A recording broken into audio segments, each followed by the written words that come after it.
안녕하세요. 김상진입니다. 자바 프로그래밍 세 번째 노트입니다. 이 노트에서는 클래스에 대해서 설명을 드리겠습니다. 객체지향 프로그래밍의 핵심은 객체이고, 객체는 상태, 행위, 식별자 세 가지 요소를 가지고 있습니다. 클래스는 객체가 어떤 상태를 가지고 있고 어떤 행위를 할 수 있는지 프로그래밍 언어로 정의하는 틀이 되겠습니다.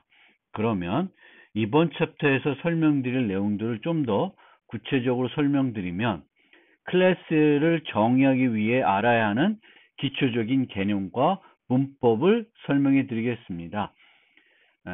클래스는 객체를 정의하는 틀이기 때문에 객체의 상태는 데이터이고, 이 데이터는 멤버 변수를 정의해서 나타나게 됩니다.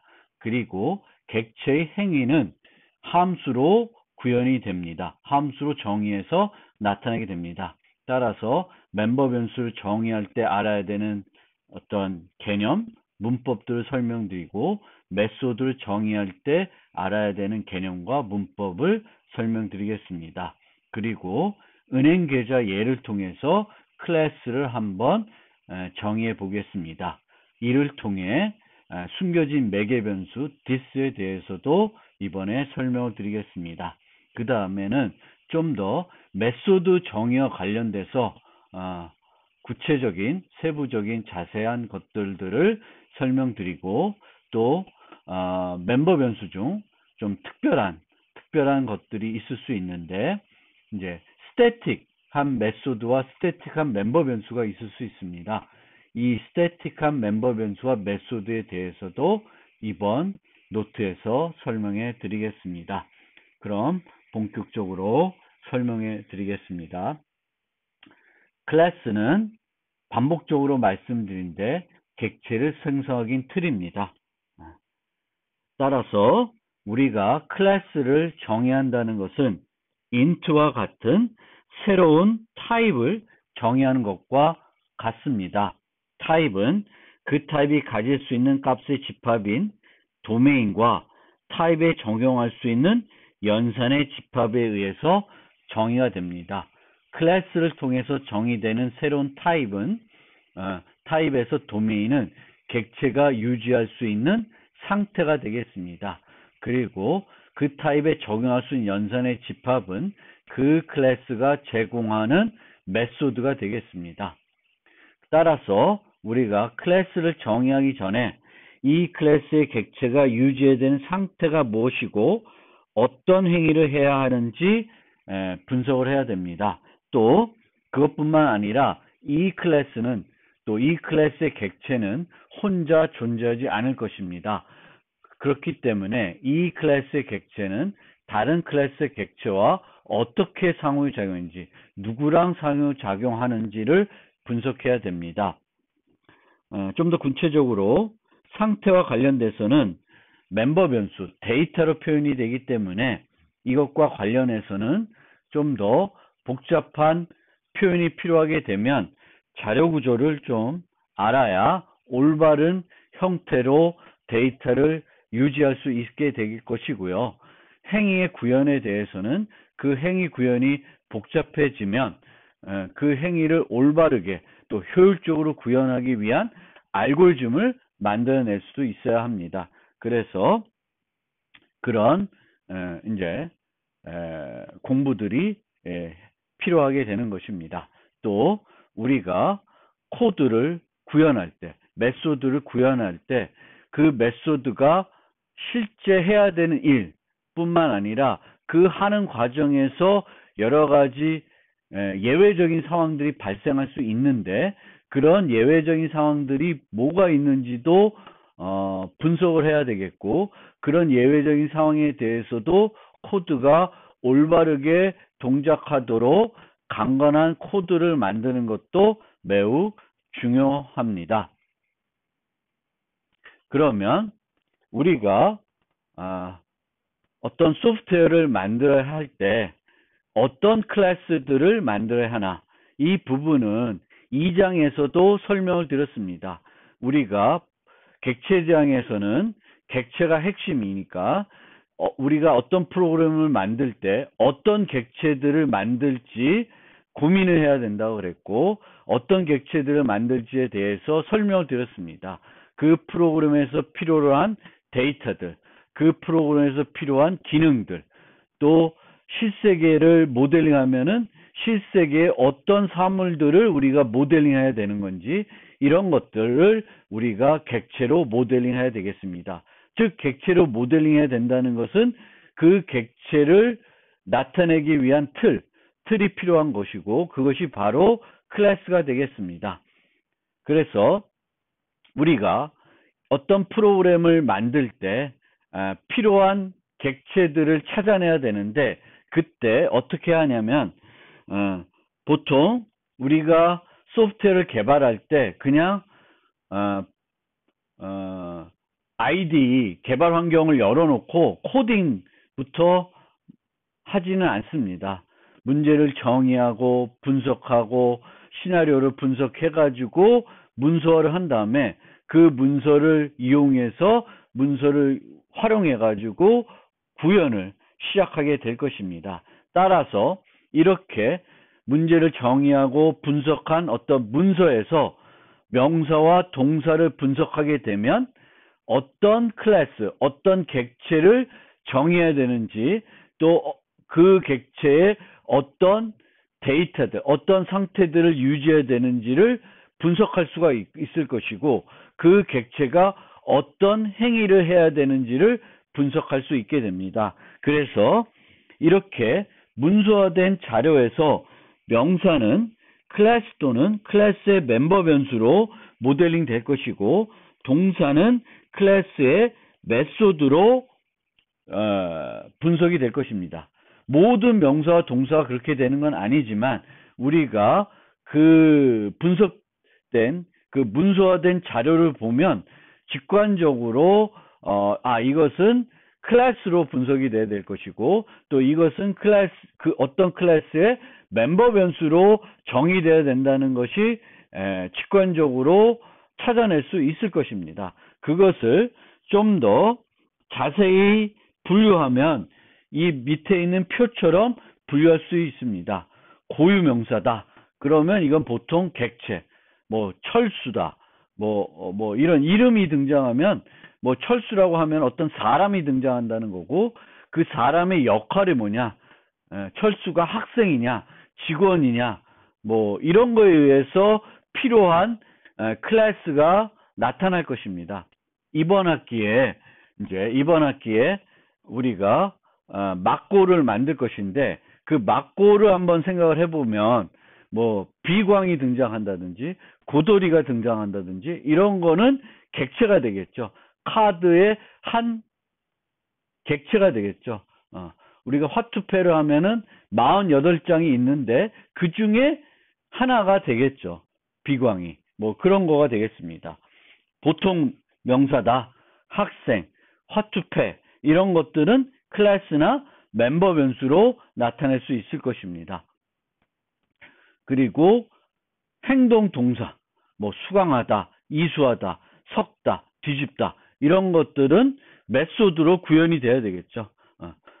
우리가 막고를 만들려면은 카드를, 화투패를 초기에 섞어서 분배를 해줘야 되겠죠. 그래서 섞어야 되는 그런 행위는 메소드로 구현이 돼야 될 것이고, 뒤집기, 우리가 그 화투를 할 때 내 패를 내놓은 다음에 모아놓은 그 패에서 하나 뒤집어서 또다시 게임을 진행해야 되겠죠. 이런 것들이 메소드로 구현이 돼야 됩니다. 존재 동사, 무슨 종류이다, 어디에 속해야 된다, 이런 것들은 상속이나 구체화를 통해서 이렇게 집합화 할 수가 있을 것이고요. 소유 동사, 구성되어 있다, 포함하고 있다, 이런 것들은 포함 관계로 모델링해야 된다는 것을 알려줄 수도 있습니다. 제한 동사가 뭔 듯이 뭐를 해야 된다, 이거는 몇 개밖에 안 된다, 이런 것들은 여러 가지 프로그램의 제한사항으로 활용이 될 수 있습니다. 그리고 명사뿐만 아니라 형용사 같은 거, 노랑 볼, 이런 노랑 볼이면 우리가 색이 필요한 거죠. 볼인데 노란색, 볼인데 빨강색, 뭐 이러면은 색이라는 멤버 변수가 필요할 수가 있을 것입니다. 그래서 이렇게 우리가 분석해 놓은 자료를 토대로 클래스를 설계를 하면 되겠습니다. 그래서 클래스 설계하는데 이때는 혼자 하는 것보다는 여러 사람들이 같이 팀이 같이 모여서 이 작업을 하는 것이 좋을 것입니다. 그렇게 해야지만 누락되는 것이 없고 또 편견에 사로잡히지 않을 수 있습니다. 그리고 여기에 보시면은 필요한 데이터들을 각각을 클래스로 모델링 하기보다는 데이터들을 묶어서 하나의 개념을 나타내는 것이라면 묶어가지고 모델링 하겠죠. 그래서 단일 개념을 나타내도록 데이터를 묶어 객체로 모델링 할 것입니다. 그리고 이렇게 동사들도 어떤 멤버 변수로 들어가는 것이 아니라 필요하면 기능들도 객체로 모델링 할 수가 있습니다. 그래서 기본적으로 이렇게 우리가 어떤 정의와 분석을 바탕으로 설계를 할 수가 있는 것이고요. 설계를 한 다음에 그 다음에 구현할 수 있습니다. 그래서 이 과정은 이제 설계를 하는 과정이 되겠습니다.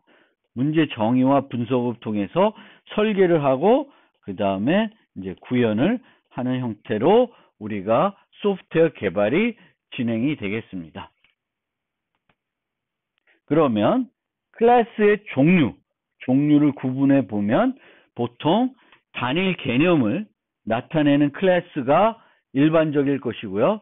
이게 수학적인 개념일 수 있고 아니면 일반 실세계에 존재하는 어떤 사물일 수도 있고 또 이게 유무형의 사물일 수 있어요. 그래서 뱅크 어카운트 같은 계좌, 계좌는 뭐 통장이니까 이런 존재하는 어떤 것이 있죠. 사물이 있을 수도 있는데 뭐 코스다, 어떤 수강하는 교과다, 그리고 약속, 뭐 이런 약속 또는 뭐 매치 리results, 경기 결과 이런 것들은 유형의 어떤 사물은 아니죠.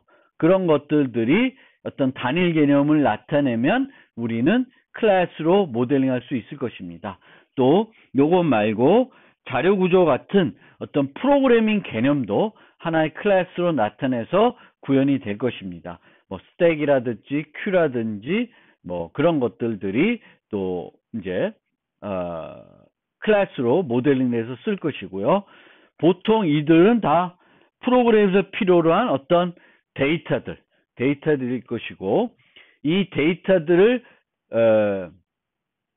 데이터들 말고 프로그램에서 필요한 어떤 기능의 경우에는 그 기능을 어떤 데이터를 처리하냐에 따라서는 그 데이터의 메소드로 정의가 될 수도 있겠지만 별도 그 기능을 구현하기 위한 클래스를 만들 수도 있습니다. 그래서 스캐너라든지 이런 라이브러리에 있는 요소들도 어떤 유무형의 사물은 아닌데 데이터는 아닌데 자주 쓰는 기능들을 클래스로 객체를 생성해야 되는 클래스로 모델링해서 제공할 수 있습니다.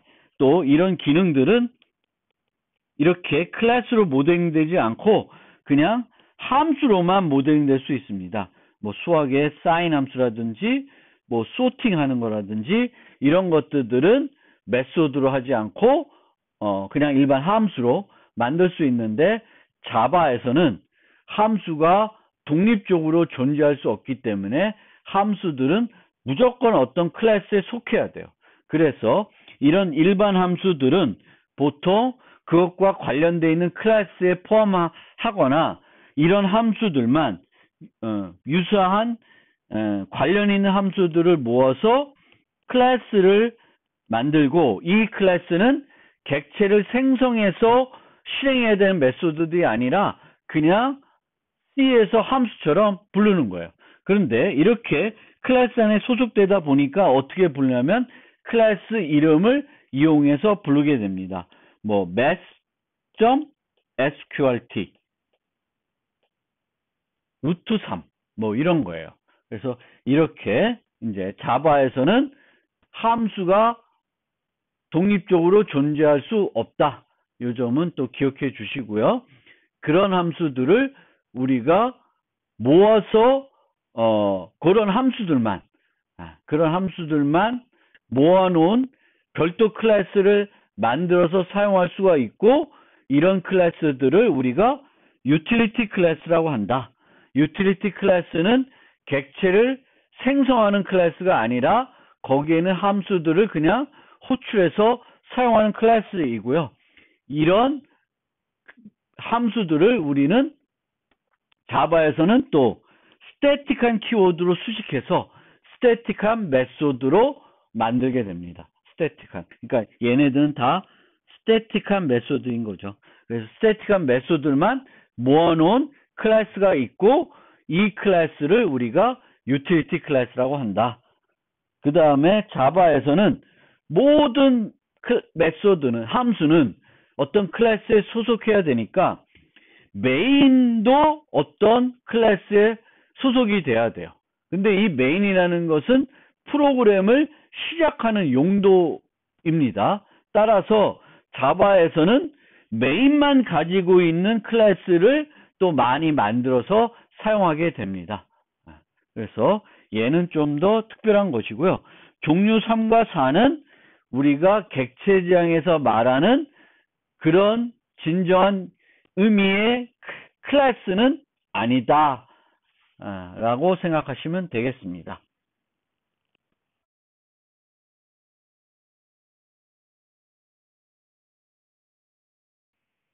그러면 좋은 클래스의 특성은 뭘까요? 좋은 클래스라는 것은 하나의 책임만 수행해야 된다는 것입니다. 그러니까 한 클래스는 하나의 책임만 수행해야 된다. 그러니까 여러 가지 일을 동시에 하면 안 된다는 거예요. 이 때문에 다음과 같은 특성을 가져야 되는데, 클래스 크기는 작아야 합니다. 클래스가 크다는 것은 이 클래스는 여러 가지 일들을 하는 것으로 할 확률이 높습니다. 그리고 이 클래스의 크기는 실제 그 코딩 양으로도 판단할 수 있지만, 뭐 가지고 판단할 수 있냐면은 멤버 변수의 수를 가지고도 판단할 수 있습니다. 멤버 변수가 많다는 것, 너무 많다는 것은, 많을 경우에는 이 클래스는 여러 가지 일을 한다는 것일 수도 있습니다. 따라서 적절한 수의 멤버 변수만 가지고 있어야 됩니다. 만약 내가 클래스를 만들었는데 이 클래스가 생각해 보니 덩치가 커요. 그리고 여러 가지 일들을 이 클래스에서 동시에 합니다. 그러면 그 클래스를 작은 클래스로 나눌 필요가 있습니다. 그리고 또 이 클래스가 하나의 책임만 수행한다는 것을 또 판단할 수 있는 좋은 또 기준은 뭐냐면 클래스 이름입니다. 클래스 이름은 그것의 책임을 잘 나타내야 됩니다. 그런데 만약 내가 어떤 클래스를 만들었는데 그 클래스의 이름을 짓는 게 어렵다, 힘들다, 그러면은 그 역시 클래스 설계가 잘못된 것일 수 있습니다. 그래서 항상 요거를 잘 생각해 주시길 바랍니다. 그래서 이 클래스는 하나의 일만 해야 된다, 한 가지 책임만 가져야 한다는 것을 우리가 오래전부터 사용한 소프트웨어 공학 개념으로 접근해 보면, 소프트웨어 공학에서는 모듈이라는 개념을 오래전부터 썼어요. 그리고 이 모듈은 높은 응집성과 낮은 결합성을 가져야 된다고 했습니다. 예전 구조화 프로그래밍에서는 이 모듈의 단위가 함수였습니다. 즉, 한 함수는 높은 응집성을 가지고 있고 낮은 결합성을 가져야 한다고 합니다. 여기서 높은 응집성이라는 것은 한 가지 일만 해야 된다는 거예요. 함수는 한 가지 일만 해야 된다. 그리고 낮은 결합성이라고 하는 것은 이 함수가 영향을 받는 또는 연결되어 있는 다른 함수들이 적어야 된다는 거예요. 즉 다른 함수가 바뀌더라도 이 함수는 안 바뀌어야 된다는 거예요. 그런데 이제 객체 제형으로 넘어오면 이 모듈은 클래스 개념으로 바뀔 수가 있습니다. 따라서 클래스 입장에서 놓고 봐도 한 클래스는 높은 응집성을 가지고 있어야 되고 낮은 결합성을 가지고 있어야 됩니다. 그래서 응집성, 단일 개념을 나타내야 된다. 그리고 객체 지향 원리 중, 설계 원리 중에 중요한 원리 중에 하나가 SRP라는 원리가 있는데 Single Responsibility Principle. 클래스를 수정해야 될 이유는 하나밖에 없어야 한다는 것이 이 원리입니다. 그래서 이것도 다 계속 말씀드리지만 클래스는 한 가지 일을 해야 된다.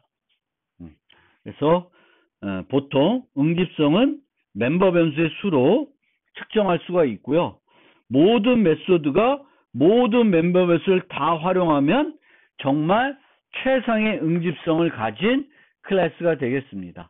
나중에 여러분들이 스택이라는 그 프로그램 자료 구조를 만들어 보면 이 자료 구조는 응집성이 매우 높습니다. 연산도 3개밖에 없고 그 연산도 모든 멤버 변수를 다 사용을 합니다.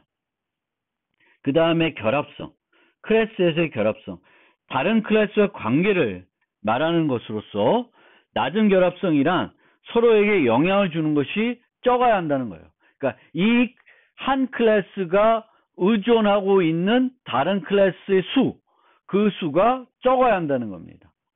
그래서 결합성이 높은 두 클래스 중 한 클래스를 변경하게 되면 다른 클래스도 함께 변경해야 될 확률이 높은데 이거는 좋지 않은 거예요. 클래스들은 독립적으로 존재를 할 수 있어야 됩니다. 다른 클래스의 영향을 덜 받아야 돼요. 근데 완전하게 독립적으로 존재할 수는 없습니다. 그래서 다른 클래스에 의존하더라도 좀 느슨하게 영향을 받도록 만들어줘야 돼요. 그럼 어떻게 느슨하게 연결하냐? 그러기 위해서는 요 개념은 다음 장에 4장에서 좀 더 구체적으로 자세히 설명드릴 건데 구체적인 클래스에 의존하는 것이 아니라 상위 타입이나 인터페이스에 의존하면 그 결합성을 의존하더라도 좀 그 결합성을 유연하게 만들 수가 있습니다. 즉 내가 여기서 설명 하나 드리면 person이라는 클래스가 있는데 pet이라는 걸 유지하는 것과 dog을 유지하는 거에 차이를 생각해 보시면 되겠습니다. dog은 구체적인 클래스예요. 강아지. 그러면 이렇게 유지하면 person은 강아지만 유지할 수 있습니다. 근데 pet이라는 상위 타입을 유지하게 되면 이 person은 강아지도 유지할 수도 있고 고양이도 유지할 수도 있고 햄스터도 유지할 수 있습니다. 그래서 이렇게 하는 것이 더 바람직하다. 이 결합성에 대해서는 4장에서 추가적으로 설명드리겠습니다. 잘못 선택된 클래스. 하나의 작성의 프로그램을 하나의 클래스로 모델링하는 경우 어떤 프로그램을 만들지 간에 클래스를 하나만 필요하다? 그렇지 않을 것입니다. 웬만한 경우에는. 그리고 규모가 커지면 커질수록 필요한 클래스는 많아질 수밖에 없습니다. 그래서 요거는 잘못된 것이고요. 어떤 하나의 행동을 클래스로 모델링하는 것. 그러면 보통은 우리가 클래스는 객체를 모델링하는 거고 객체는 상태를 가지고 있고 그 상태를 바탕으로 행위를 해야 되는데 딸랑 함수만 하나가 있는 클래스가 있어요. 그리고 얘가 스태틱 함수가 아니에요. 객체를 생성해야지만 부를 수 있는 함수가 됩니다. 그런데 이런 클래스들도 클래스인데 foo라고 하는 함수만 하나 가지는 거예요. 그래서 이런 클래스들은 별로 좋은 클래스가 아니지만 우리가 이제 클래스 설계와 관련해서 좀 고급적인 내용을 배우게 되면 이런 것들도 쓸모가 있는 경우가 있습니다. 흔한 경우는 아닌데 쓸모가 있는 경우도 있습니다. 그래서 그런 거가 관련해서도 4장에서 잠깐 예를 들어보겠습니다.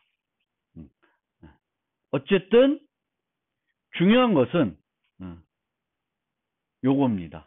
클래스는 높은 응집성을 가지고 있고 낮은 결합성을 가지고 있어야 좋다. 이 점을 늘 생각해 주시면 좋겠습니다. 그러면 Single Responsibility Principle과 관련해서도 조금 이해가 잘 안 되실 수 있는데 한 가지 좀 예를 들어보면 우리가 employee라고 하는 회사 직원을 나타내는 클래스를 만들었어요. 근데 여기에 함수 중에 급여 계산하는 함수가 있고 데이터베이스 저장하는 메소드가 있다고 합시다. 데이터베이스에 저장하는 메소드. 그러면 이 employee 클래스는 바뀌어야 될 이유가 수정해야 될 이유가 몇 가지 있는 거죠? 최소 2가지가 있는 거예요. 급여를 계산하는 방법이 바뀌면 얘를 바꿔줘야 될 거고 데이터베이스에 저장하는 방법이 바뀌면 얘도 변경을 해야 돼요. 그러면 이 2개가 이 클래스에 동시에 있는 것은 응집성에 바람직한 건 아닙니다. 둘 다 여기서 빼낼 수도 있고요. 하나는 남겨놓을 수 있어요. 그런데 만약에 이 employee 클래스를 만든 이유가 주로 급여를 계산하기 위한 목적이라고 하면 얘는 여기에 있는 게 맞을 수 있어요. 그런데 DB에 저장하는 이 기능은 employee 넣는 것이 아니라 별도 클래스로 만들 수가 있습니다. employee를 DB에 저장할 때 사용하는 클래스입니다. 그러면 그렇게 만들어 놓으면 이 클래스는 DB 저장하는 클래스예요. 이 클래스는 바뀌어야 될 이유가 하나밖에 없는 거죠. employee 직원을 DB에 저장하는 방법이 바뀌었을 때는 얘만 바꾸면 돼요. 얘를 바꿔야 되는 게 아니라 employee를. 그래서 이렇게 이제 독립적인, 그러니까 어떤 기능들을 employee와 관련이 됐다고 해서 여기에 다 넣는 것은 바람직하지 않다라는 거예요. 우리가 클래스를 한 가지 기능, 책임만 가지도록 만들 필요가 있습니다. 이 employee 클래스를 만드는 것이 급여 계산이 핵심이면 급여 계산만 여기 관련된 메소드만 들어가고 나머지는 별도로 만드는 거예요. 만약에 employee가 급여 계산 말고 또 다른 거, 그럼 급여 계산하는 거는 또 별도로 우리가 클래스를 만들어서 만들 수가 있습니다. 그렇게 하는 것이 더 응집성을 높이는 방법이고요. 응집성을 높이게 되면 나중에 클래스가 수정이 돼야 될 때, 내 소프트웨어의 기능을 확장해야 될 때 수정해야 되거나 내가 만져야 되는 그런 클래스들이 적어지는 거고요. 포커싱 해야 돼. 내가 집중해야 될 클래스가 이제 명확하게 되는 거죠. 그래서 그 지점을 여러분들이 생각해 주셨으면 좋겠습니다. 그러면 실제 이제 클래스를 정의하는 방법들을 하나하나씩 그 자바 관련 문법들을 설명드리겠습니다.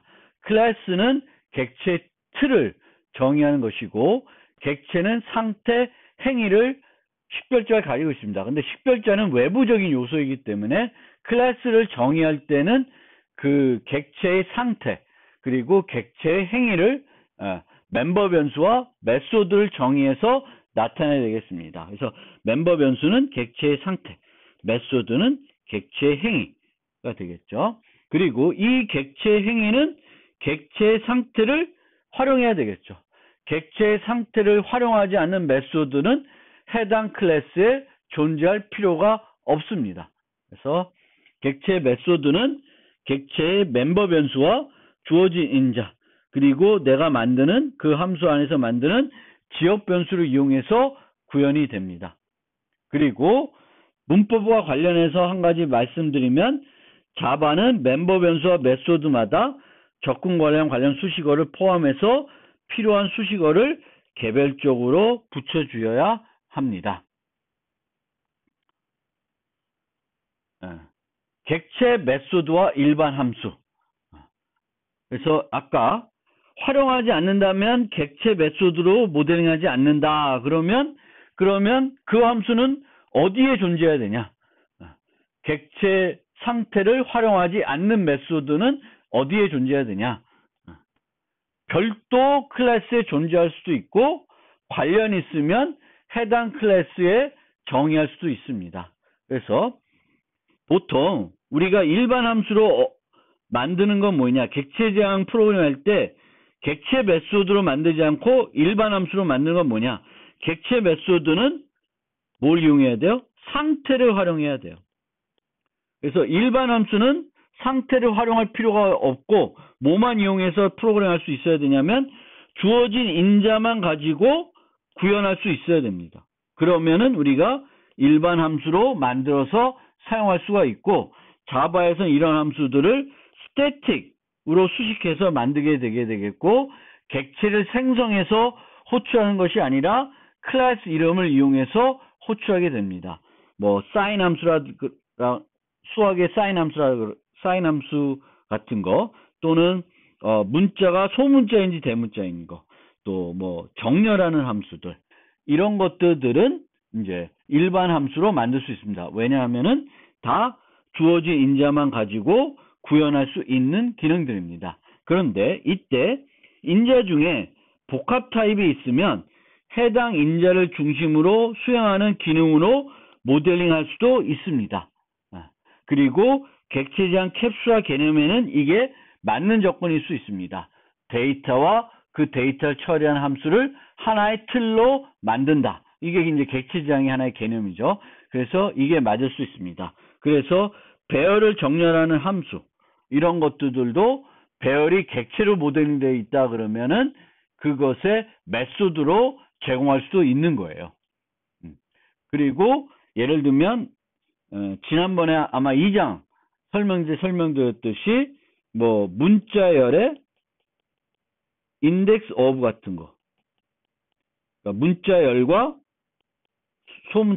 문자가 하나 주어졌을 때 이 문자가 이 문자열에 있냐 없냐 이런 함수들은 독립적인 함수로도 만들 수 있지만 문자열의 메소드로도 만들 수도 있다. 그래서 복합 타입을 중심으로 수행하는 기능이면 이제 이렇게 모델링이 충분히 가능하다. 이 점을 우리가 생각해서 일반 함수로 만들지 메소드로 만들지 판단해야 되겠고 일반 함수로 만들면 그 일반 함수와 관련되어 있는 클래스에 스태틱 함수로 포함할 수도 있고 이런 함수들만 모아서 자바에서는 유틸리티 클래스를 만들 수도 있고 이제 자바 8 이후부터는 유틸리티 클래스를 만들지 않고 스태틱 함수들을 인터페이스라는 것에 모아서 만들 수도 있습니다. 멤버 변수와 관련된 설명을 드리겠습니다. 멤버 변수는 객체의 상태를 나타내기 위해서 정의가 됩니다. 특정 객체가 n개 생성되면 객체 멤버 변수도 각 n개씩 생성돼서 객체마다 유지가 됩니다. 그래서 클래스 person이 있고 string name 이름을 유지한다 그러면 100개의 person 객체를 만들면 name 변수도 100개가 만들어집니다.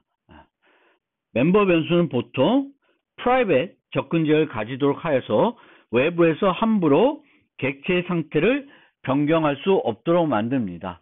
객체의 상태는 잘 정의가 되어 있는 메소드를 통해서만 수정할 수 있어야 강건성을 높일 수가 있습니다. 멤버의 변수의 수가 앞서 설명드린 것처럼 너무 많으면 클래스의 응집성에 문제가 있을 수 있습니다. 그래서 이 점 늘 고려하면서 멤버 변수들을 정의해 보세요. 멤버 변수가 너무 많다 그러면은 이 클래스를 나눌 수 없는지 한번 생각해 볼 필요가 있습니다. 여러 개의 멤버 변수가 하나의 정보를 구성하면, 그러니까 멤버 변수를 많이 정의했을 때 이 측면도 생각해 볼 필요가 있습니다. 여러 개의 멤버 변수가 하나의 정보를 구성하면 이들을 묶어 클래스를 정의한 후에 이 클래스의 타입의 데이터를 하나만 유지하는 것이 바람직하다. 예를 들면 person의 주소를 유지해야 되면 그 주소가 국가, 도시, 도로명, 우편번호 이런 걸로 구성되어 있으면 여기에 각각 country, city, address, 포스탈 코드 이렇게 만드는 거는 잘못된 방법입니다. 어떻게 하냐면 얘들을 뽑아서 address라고 하는 클래스를 만들고 person은 address 타입의 멤버 변수를 하나만 유지하도록 하는 것이 훨씬 올바른 방법이고 훨씬 추상화를 올바르게 한 것입니다. 그리고 유지하는 데이터가 객체 수명 동안 변하는지 아니면 변하지 않는지도 중요합니다. 만약 변하지 않을 경우에는 상수로 모델링해야 됩니다. 예를 들어서 학생을 모델링 하는데 그 학교 시스템에서 학생 종합정보 시스템에서 학생 정보를 유지하는데 학생의 입학 연도다. 그럼 입학 연도는 바뀔 수 있는 건 아니죠. 학생의 학년은 이 학생이 계속 재학하면은 계속 변하는 데이터이지만 입학 연도는 안 변해요. 그럼 입학 연도는 상수로 모델링하게 되면은 훨씬 강건성을 높일 수가 있습니다. 그래서 그 점도 잘 또 생각해 볼 필요가 있습니다. 메소드는 이제 객체의 상태를 활용해야 됩니다. 객체의 상태를 활용하지 않으면은 객체의 메소드가 아니게 되는 거죠. 그런데 이 객체의 메소드는 일반적인 우리가 생각했던 C 언어의 함수와 달리 C 언어의 함수에서는 주어진 인자만 가지고 프로그램할 수밖에 없죠. 주어진 인자와 그 함수 안에서 만든 데이터만 가지고 우리가 프로그램할 수 있습니다. 근데 객체 메소드는 객체의 상태를 활용하게 돼야 되기 때문에 이 객체 메소드는 멤버 변수도 활용하고 매개 변수도 활용하고 그 함수 안에서 생성한 데이터도 활용해서 그 행위를 구현하게 됩니다. 그래서 객체 상태와 메소드를 한번 연관시켜서 생각을 해보면 객체마다 다른 상태를 유지하는 경우가 있을 수 대부분이겠지만 객체마다 똑같은 상태를 유지할 수도 있어요. 이 학생과 이 학생은 같은 학년이면 이 학생도 1이라는 정보를 유지하고 이 학생도 1이라는 정보를 유지할 수 있죠. 그래서 객체마다 같은 상태를 유지할 수도 있고 다른 상태를 유지할 수도 있어요. 또 객체 수명 동안 상태가 변할 수가 있고 변하지 않을 수 있습니다. 객체 유니트의 헬스 정보. 헬스는 100에서 시작해서 객체가 공격받으면은 점점 깎여가지고 0이 되면 죽는다. 그러면 객체 수명 동안 변할 수 있어요. 그런데 문자열 같은 경우에는 자바에서 문자열은 객체 수명 동안 초기 상태를 계속 유지할 수 있습니다. 아까 말씀드린 입학 연도처럼. 그리고 메소드는 현재 상태에 따라서 다른 결과를 줄 수 있습니다. 뭐 강아지의 경우에는 그 강아지가 배고프면 많이 먹을 수 있고 음식을 주더라도 배부르면 거의 안 먹을 수도 있죠. 그렇습니다. 그래서 그런 특징을 갖고 있고요. 메소드의 종류는 크게 4가지 종류로 구분됩니다. 생성자, 소멸자, 접근자, 수정자. 그래서 생성자와 소멸자는 좀 특수한 메소드로 객체를 생성할 때 사용되는 메소드. 소멸자는 객체가 소멸될 때 사용되는 메소드예요.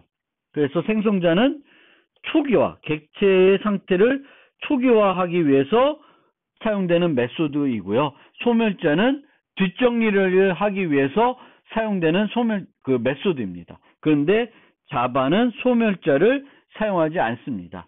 JVM을 이용해서 실행하기 때문에 소멸에 필요한 여러 가지 것들은 소멸자에서 안 해도 자동적으로 JVM에서 할 수가 있습니다. 그리고 그 다음에 이제 접근자와 수정자. 접근자는 객체의 상태를 수정하지 않는 메소드예요. 나중에 살펴볼 은행 계좌에서 잔액조회. 잔액조회는 접근자에 해당되는 거죠. 접근자. 수정자는 객체의 상태를 수정하는 메소드예요. 은행 계좌의 경우에는 입금, 출금이 되겠습니다. 객체의 상태를 수정할 수 있는 메소드. 수정할 수 있는 메소드예요. 늘 수정한다는 것은 아닙니다. 출금도 내가 10,000원을 출금해달라고 요청했는데 잔액이 10,000원보다 적어요. 그러면 아무것도 인출이 안 되고 상태가 그대로 유지될 수도 있습니다. 그러면 메소드의 종류에 대해서 좀 더 자세히 살펴보면 생성자는 2장에서 설명드렸으니까 간단히 설명드리고 넘어가면 메소드의 이름이 클래스 이름과 같고 정의할 때 반환 타입을 기술하지 않습니다. 그리고 이 생성자는 언제만 사용할 수 있냐면은 new의 P 연산자로만 사용할 수 있습니다. 그리고 자바에서는 기본 생성자라는 것이 이제 중요합니다. 그리고 C++와 달리 복사 생성자는 사용하지 않는다. 그 다음에 접근자 메소드. 객체의 상태를 변경하지 않고 상태만 열람하는 메소드예요. 그래서 보통 항상 반환 타입이 있습니다. 물론 객체의 상태를 변경하지 않고 뭔가 보는 그런 메소드들도 상태를 반환하지 않는 메소드를 만들 수 있지만 이 메소드는 불러봤자 객체가 변하지 않아요. 그리고 어떤 정보도 안 줘요. 그러면 의미 있는 메소드라 보기 힘듭니다. 그래서 그런 점이 있어요. 그래서 우리는 이런 프린트 메소드 같은 거는 객체 메소드로 생각하지 않아요. 그러니까 왜냐하면 프린트 한다. 콘솔에 출력한다. 객체 상태를. 그러면 객체 상태도 변하지 않고 뭔가 결과도 안 줘요. 그런데 이제 뭔가 일은 했죠. 화면에 뭔가를 해줬어요. 그래서 이런 메소드들은 실제로는 객체 메소드로 보기 어렵습니다. 그리고 얘네들을 접근자 메소드로 부르지도 않습니다. 그래서 일반적인 접근자 메소드는 객체 현재 상태를 알고 싶은 거예요. 이 학생의 이름이 뭐지? 이 학생의 학년이 뭐지? 이 사람의 이름이 뭐지? 이 사람의 생일이 뭐지? 이런 거를 이제 물어보는 거예요.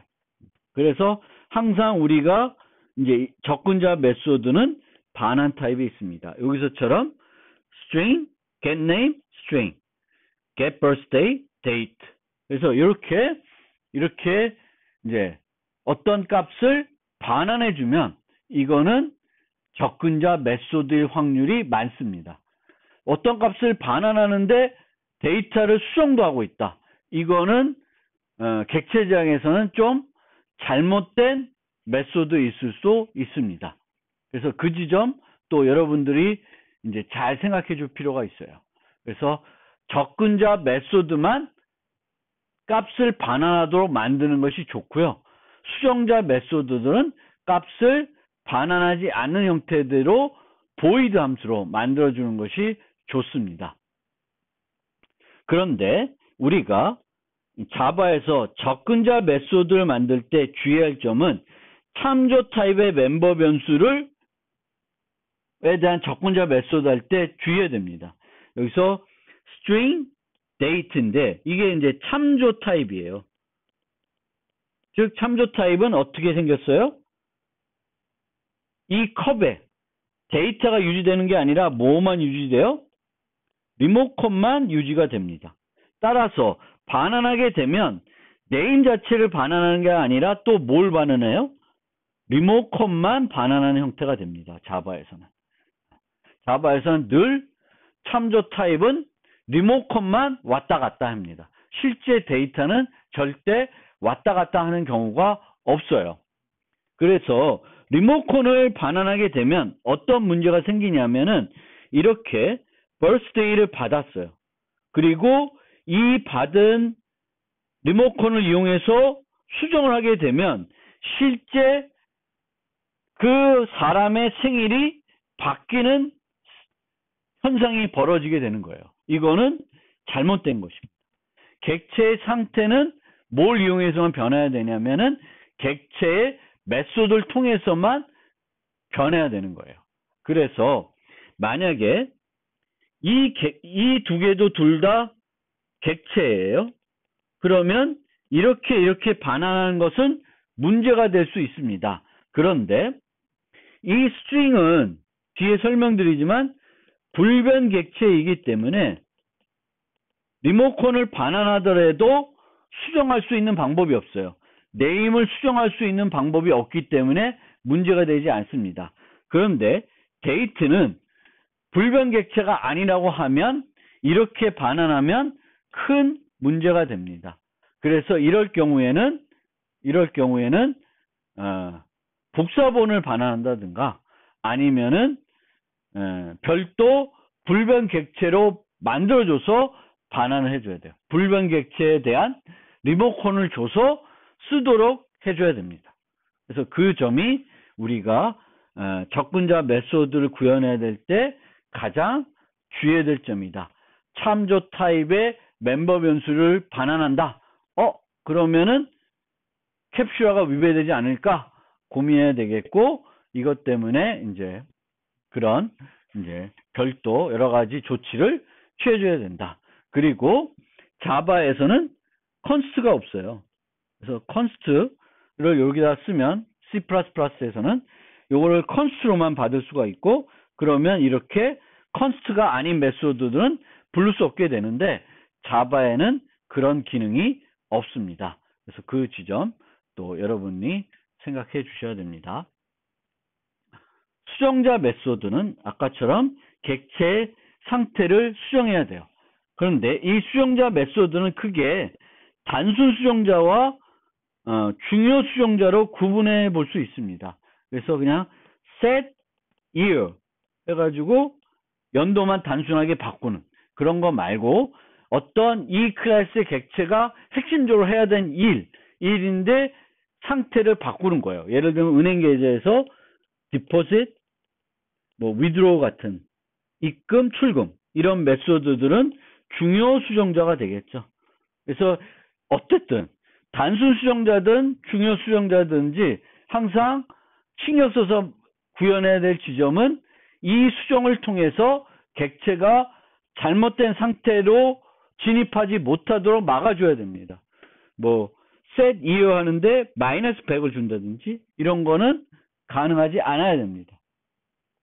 그래서 이거를 잘 검사를 해가지고 인자를 잘 검사를 해서 유효하지 않은 인자가 전달되면 처리를 안 해줘야 되는 거죠.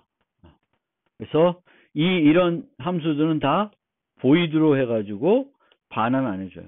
그러면 수정 성공 여부를 알아야 될 필요가 있으면 어떻게 하냐? 불리언 타입을 써서 불 디포짓 이렇게 만들면 안 되냐? 뭐 안 되는 건 아니에요. 그래서 입금이 정상적으로 이루어지면 true, 정상적으로 이루어지지 않고 잘못됐으면 false를 준다. 그렇게 만들 수도 있지만 그것은 객체장에서 일반적으로 사용하는 방법은 아니다. 그런 문제는 예외 처리를 할 수 있고 예외 처리하지 않다 하더라도 다른 방법을 써서 확인할 수 있는 거예요. 그러니까 디포짓을 한 다음에 get balance, 잔액 조회를 통해서 내가 올바르게 입금이 처리됐는지 확인할 수도 있습니다. 그것이 번거로울 수 있지만 수정자 메소드는 값을 반환하지 않는다 라는 측면에서 그 측면을 늘 지키는 것이 더 효과적인 구현 방법이 되겠습니다. 자, 아까도 말씀드렸는데 스트링은 자바에서 불변 객체입니다. 즉 수정자 메소드가 빵이에요. 하나도 없어요. 그래서 우리가 수정자 메소드를 하나도 안 만들어주면 그 클래스는 불변 클래스가 되겠고 그 클래스의 객체를 생성하면 그 객체는 불변 객체가 됩니다. 즉 초기화 때 가진 값을 소멸할 때까지 그대로 유지를 하게 됩니다. 그래서 자바에서는 컨스트 기능이 없기 때문에 상수 객체를 만드는 방법이 없기 때문에 이 불변 객체가 매우 중요합니다. 강건성을 높일 수 있는. 따라서 클래스를 만드는데 주로 이 객체들은 불변 객체로 많이 쓴다. 어쩌다 아닐 수 있지만 불변 객체로 많이 쓴다. 그러면 불변 객체를 만드는 것이 편할 수 있어요. 또는 두 가지를 다 만드는 거예요. 뭐 string과 뭐 string view처럼. 그래서 요번에 C+17에서는 string과 string view 두 개를 만들고 있어요. 그래서 string view는 불변 버전이고 string은 수정할 수 있는 버전이에요. 자바는 이제 컨스가 없기 때문에 string을 불변 클래스로 만들었어요. 그리고 이제 수정이 필요하면은 string buffer나 string builder 같은 별도 수정할 수 있는 애를 따로 만드는 거예요. 따로 만들어서 사용할 수 있게 합니다. 그래서 두 개의 버전을 다 만들어서 씁니다. 자바는. 그래서 그거를 여러분들이 기억해 가지고 내가 프로그램을 만드는데 내 프로그램에서 어떤 데이터는 대부분 불변 객체 형태로 쓴다. 그러면 그 데이터의 클래스도 불변 클래스로 만들어주고 또 다른 버전을 하나 더 만들어서 얘는 수정할 수 있도록 만들어주는 게 좀 더 효과적인 설계 방식이다. 강건성을 높여줄 수 있는 설계 방법이다. 하는 것입니다.